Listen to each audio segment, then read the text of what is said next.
Party జిల్లా శాఖ ఆధ్వర్యంలో ఏదైతే గతంలో టీఆర్ఎస్ ప్రభుత్వం గొర్రెల పంపిణీ కార్యక్రమాన్ని ఉద్దేశిస్తూ చాలామంది అర్జీదారుల దగ్గర డీడీలు కట్టించి ఇప్పటికి కూడా వాళ్ళ యొక్క డీడీలు రిటర్న్ రాలేదు, గొర్రెల పంపిణీ కార్యక్రమం జరగలేదు. కాబట్టి అటువంటి అమౌంట్ ఏదైతే వాళ్ళు కట్టినరో గవర్నమెంట్ నామ్స్ ప్రకారం వాళ్ళకు రిటర్న్ చేయాల్సిందిగా చేయడానికి కలెక్టర్ రావడం జరిగింది. ఇప్పుడే కలెక్టర్ గారికి మెమోరాండం కూడా ఇవ్వడం జరిగింది.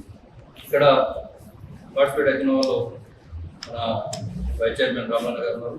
దాని యొక్క వివరాలు వారు మీడియాకి తెలియజేయాల్సిందిగా శ్రీనివాస్ రెడ్డి గారు చెప్పినట్టు ఈరోజు పాలమూరు జిల్లా సివిల్ బిల్డర్స్ కోఆపరేటివ్ సొసైటీ ఆధ్వర్యంలో జిల్లా నుండి దాదాపు 16,000 మంది అర్జీదారులు సబ్సిడీ గొర్రెల పథకం కింద అర్జీ దరఖాస్తు పెట్టడం జరిగింది. 16,000 మందికి గాను కేవలం 1,377 మంది లబ్ధిదారులకు మాత్రమే ఈ సబ్సిడీ గొర్రెలు పంపిణీ చేయడం జరిగింది. దాదాపు రానటువంటి వాళ్ళందరూ సంవత్సరాల నుంచి ఎదురు చూస్తూ ఉన్నారు. మరి వాళ్ళు కట్టినటువంటి ఒక్కొక్క యూనిట్కు 47,350 రూపాయల చొప్పున ఒక యూనిట్ సబ్సిడీ గొర్రెల కోసం కట్టడం జరిగింది. దాదాపు అట్టి డబ్బులు 48 కోట్ల రూపాయలు ప్రభుత్వ పరంగా ఈ లబ్ధిదారులకు రావాల్సినటువంటి అవసరం ఉంది. ఇప్పుడే జిల్లా కలెక్టర్ గారిని కలిస్తే వాళ్ళు మంచిగా సమాధానం చెప్పడం జరిగింది. నేను 3 రోజుల ముందే ఈ యొక్క సమస్యకు పరిష్కారం కనుగొన్నాను.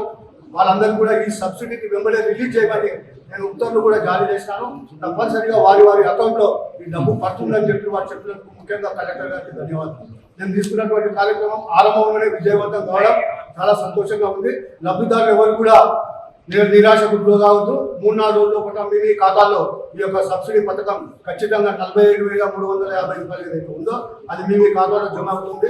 కానీ మా యొక్క రిక్వెస్ట్ ఏంటంటే కలెక్టర్ గారు చెప్పడానికి అవకాశం ఉండే కానీ వారు ఎన్నికల బిజీలో ఉన్నారు కాబట్టి ఇంట్రెస్ట్తో పాటిస్తే బాగుండేదని మా యొక్క